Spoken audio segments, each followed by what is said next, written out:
Hello friends, welcome to living stone classes. मैं हूं अंजना और आज हमारा नया टॉपिक है राज्य एवं संघ राज्य क्षेत्र। तो आज हम बात करने वाले हैं राज्यों की और संघ राज्य क्षेत्रों की। किस राज्य का गठन किस आधार पे हुआ, ये सब चीज़ें आज के लेक्चर में हम जानेंगे। तो चलिए हम स्टार्ट करते हैं। भारतीय स्वतंत्रता अधिनियम 1947 के द्वारा दो स्वतंत्र और पृथक प्रभुत्व वाले देश कौन कौन से भारत और पाकिस्तान का निर्माण किया गया। तो भारतीय स्वतंत्रता अधिनियम 1947 के द्वारा दो स्वतंत्र एवं पृथक प्रभुत्व वाले जो देश थे भारत और पाकिस्तान का निर्माण किया गया। देशी रियासतों के समक्ष तीन विकल्प प्रस्तुत किए गए थे। जो देशी रियासतें थीं उनके सामने तीन विकल्प प्रस्तुत किए गए थे। वो कौन कौन से थे? भारत में वो शामिल हो सकती हैं, या तो पाकिस्तान में शामिल हो सकती हैं, या फिर वह स्वतंत्र रह सकती हैं। तो ये तीनों ऑप्शन जो देशी रियासतें थीं तो उनके समक्ष ये विकल्प रखे गए थे। भारतीय सीमा के अंतर्गत कितनी रियासतें थीं? देशी रियासतें तो 552 यह देशी रियासतें थीं भारतीय सीमा के अंतर्गत, जिनमें से 549 जो भारत में शामिल हो गई। देशी रियासतें जो थी 549 वो भारत में शामिल हो गई, जबकि शेष जो तीन थी रियासतें कौन कौन सी? हैदराबाद, जूनागढ़ और कश्मीर। इन तीनों ने भारत में शामिल होने से क्या कर दिया? मना कर दिया। बाद में हैदराबाद को पुलिस कार्रवाई के द्वारा, जूनागढ़ को जनमत संग्रह के द्वारा और कश्मीर को विलय पत्र के द्वारा भारतीय संघ में शामिल किया गया। संविधान के तहत भारतीय संघ के राज्यों या क्षेत्रों को 4 भागों में विभाजित किया गया था। तो जो संविधान के तहत जो भारतीय संघ थे, राज्य थे, उनको ये राज्य क्षेत्र थे, उनको 4 वर्गों में क्या किया गया था? विभाजित किया गया था। भाग का, भाग खा, भाग गा और भाग घा। तो भाग का में वे राज्य थे जहां ब्रिटिश भारत के गवर्नर का क्या था? शासन था। खा में राज्य विधान मंडल के साथ शाही शासन था, और गा में था ब्रिटिश भारत के मुख्य आयुक्त का शासन था, और घा वाले में था अकेले अंडमान निकोबार द्वीप समूह को रखा गया था। तो ये 4 क्या थे? वर्ग थे। किसको? भारतीय जो संघ थे उनको 4 वर्गों में विभाजित किया गया था। का, खा, गा, घा, ये 4 भाग थे। का में वे राज्य थे जहां ब्रिटिश भारत के गवर्नर का शासन था, और खा में क्या था? राज्य विधान मंडल के साथ शाही शासन था, और गा में था ब्रिटिश भारत के मुख्य आयुक्त का शासन, और घा में था अकेले अंडमान निकोबार द्वीप समूह को रखा गया था। संविधान के आर्टिकल 1 के सब क्लॉज 1 के अकॉर्डिंग कहा गया है कि भारत अर्थात इंडिया राज्यों का क्या होगा? संघ होगा। भारत क्या होगा? राज्यों का संघ होगा। India that is a Bharat shall be A union of states की बात की गई है।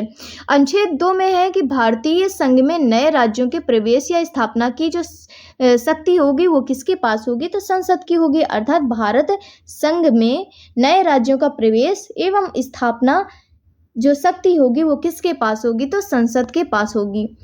अनुच्छेद 3 में बात की गई है कि नए राज्यों का निर्माण करना हो या वर्तमान राज्यों में क्षेत्रों, सीमाओं या नामों में परिवर्तन करने का जो अधिकार होगा तो वो संसद के पास होगा। तो इसमें सीमाओं या नामों में परिवर्तन करने का संसद की शक्ति, इसमें संसद की शक्ति की बात इसमें आर्टिकल 3 में की गई है।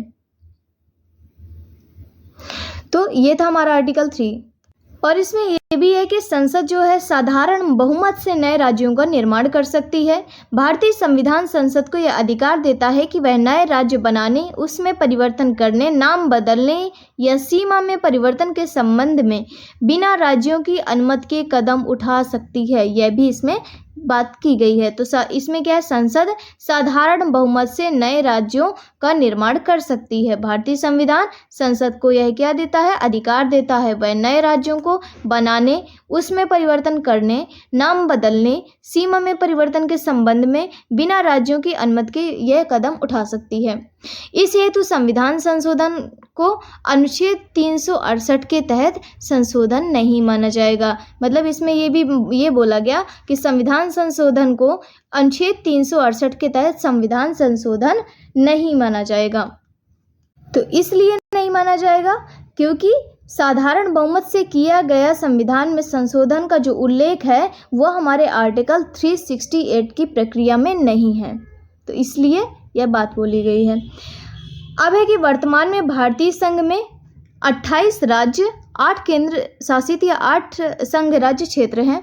संसद संविधान में संशोधन करके किसी भारतीय भूभाग को किसी अन्य देश को सौंप सकती है।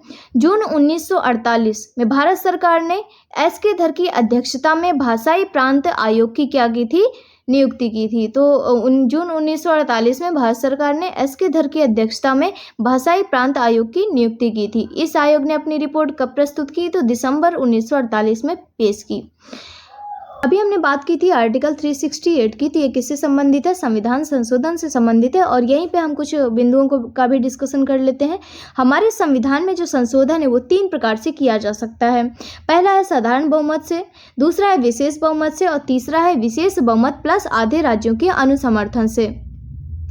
लेकिन जो पहला वाला है साधारण बहुमत, तो साधारण बहुमत के द्वारा जो किया जाने वाला संविधान संशोधन होगा वह संविधान तकनीकी रूप से संविधान संशोधन नहीं माना जाएगा, क्योंकि साधारण बहुमत से किए गए जो संविधान संशोधन है उसका उल्लेख हमारे आर्टिकल 368 की प्रक्रिया में नहीं आता है। इसीलिए अब हम बात कर रहे थे जून 1948 की। तो जून 1948 में भारत सरकार ने एस के धर की अध्यक्षता में भाषाई प्रांत आयोग की नियुक्ति की। इस आयोग ने अपनी रिपोर्ट कब दी, तो दिसंबर 1948 में। आयोग ने राज्यों के पुनर्गठन भाषाई आधार की बजाय क्या बताया, प्रशासनिक सुविधा का आधार बताया। तो एस के धर की अध्यक्षता में भाषाई प्रांत आयोग की नियुक्ति, और इस आयोग ने अपनी रिपोर्ट कब दी, दिसंबर 1948 में। और इसने पुनर्गठन का आधार क्या बताया, भाषाई आधार न बता के क्या बताया, प्रशासनिक सुविधा का आधार के अनुसार इसने बताया कि राज्यों का पुनर्गठन होना चाहिए। अब है दिसंबर 1948 में कांग्रेस द्वारा एस के धर कमीशन की अनुशंसाओं का अध्ययन करते हुए जेवीपी समिति का क्या किया गया, गठन किया गया। इसमें जवाहरलाल नेहरू, वल्लभ भाई पटेल और पट्टाभी सीतारामैया शामिल थे। तो इसमें ये कब, दिसंबर 1948 में किसके द्वारा, कांग्रेस द्वारा एस के धर की जो कमीशन की अनुशंसाओं का अध्ययन करने हेतु जेवीपी समिति का गठन किया गया था। और इसमें जवाहरलाल नेहरू, वल्लभ भाई पटेल, पट्टाभी सीतारामैया शामिल थे। अप्रैल 1949 में इन्होंने अपनी रिपोर्ट जो थी प्रस्तुत की। तो लेकिन इस रिपोर्ट में क्या कहा गया, तो इस समिति ने औपचारिक रूप से अस्वीकार किया कि राज्यों का पुनर्गठन का आधार भाषा होना चाहिए। मतलब इस समिति ने क्या किया, औपचारिक रूप से अस्वीकार किया कि राज्यों के पुनर्गठन का आधार भाषा होना चाहिए। तो इन्होंने पहली बार औपचारिक रूप से इसको अस्वीकार किया। अर्थात उनके कहने का मतलब यह था कि जो राज्यों के पुनर्गठन का आधार है वो भाषा नहीं होनी चाहिए। हालांकि पोट्टी श्री रामुलु जो थे, इनका निधन हो गया 56 दिनों की भूख हड़ताल के बाद। तो अक्टूबर 1953 में भारत सरकार को भाषा के आधार पर आंध्र प्रदेश राज्य का गठन करना पड़ा। तो जो पोट्टी श्री रामुलु, इन्होंने क्या की थी, 56 दिनों की भूख हड़ताल की थी और उसके बाद उनकी मृत्यु हो जाती है। अक्टूबर 1953 में भारत सरकार को भाषा के आधार पर आंध्र प्रदेश राज्य का गठन करना पड़ता है। आंध्र प्रदेश भाषा के आधार पर गठित होने वाला देश का पहला राज्य है।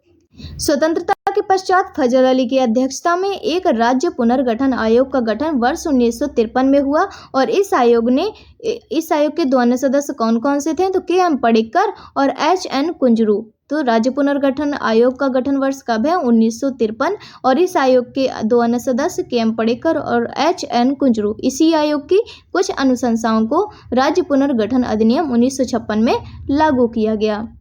अब इसमें नए राज्यों के गठन का एक तरफ राज्य दिए गए हैं, दूसरी तरफ गठन वर्ष दिए गए हैं। तो आंध्र प्रदेश का गठन कब हुआ, 1 अक्टूबर 1953 को। गुजरात का 1 मई 1960 को। नागालैंड 1 दिसंबर 1963 को। हरियाणा 1 नवंबर 1966 को। तो आंध्र प्रदेश 1 अक्टूबर 1953, गुजरात 1 मई 1960, नागालैंड 1 दिसंबर 1963, हरियाणा 1 नवंबर 1966। हिमाचल प्रदेश 25 जनवरी 1971, मेघालय 21 जनवरी 1972, मणिपुर 21 जनवरी 1972। तो मेघालय मणिपुर का जो गठन हुआ वो याद रखिएगा 21 जनवरी 1972, दोनों का सेम है, मेघालय और मणिपुर का। हिमाचल प्रदेश 25 जनवरी 1971। त्रिपुरा भी 21 जनवरी 1972। तो मेघालय, मणिपुर और त्रिपुरा, इन तीनों का क्या है, सेम है, 21 जनवरी 1972। अब है सिक्किम 16 मई 1975। मिजोरम है 20 फरवरी 1987 और अरुणाचल प्रदेश 20 फरवरी 1987। तो मिजोरम और अरुणाचल प्रदेश का भी सेम है, इसका है 20 फरवरी 1987 में मिजोरम और अरुणाचल प्रदेश की डेट है। अब है गोवा 30 मई 1987। 87 में 3 का हुआ, लेकिन दोनों की इन तीनों की मतलब दो मिजोरम और अरुणाचल प्रदेश तो 20 फरवरी 1987 को हुआ, लेकिन गोवा 30 मई 1987। छत्तीसगढ़, उत्तराखंड और झारखंड ये तीनों का 2000 मतलब जो इनका सन तीनों का सेम है, लेकिन डेट तीनों की अलग अलग। छत्तीसगढ़ 1 नवंबर 2000, उत्तराखंड 9 नवंबर 2000 और झारखंड 15 नवंबर 2000। तो यहाँ पे मैं बता दूं कि उत्तर प्रदेश से अलग होकर उत्तराखंड बना, बिहार था, बिहार से अलग होकर झारखंड बना, और मध्य प्रदेश से अलग होकर छत्तीसगढ़ बना। तेलंगाना की बात आती है। तेलंगाना जो था इसको आंध्र प्रदेश राज्य से अलग करके 2 जून 2014 को राज्य का दर्जा इसको दिया गया। किसको? तेलंगाना को। ये किससे अलग होकर बना? तो आंध्र प्रदेश से अलग होकर बना। तो मैं फिर से बता दूं, आंध्र प्रदेश का जो गठन हुआ 1 अक्टूबर 1953 को भाषाई आधार पर काट के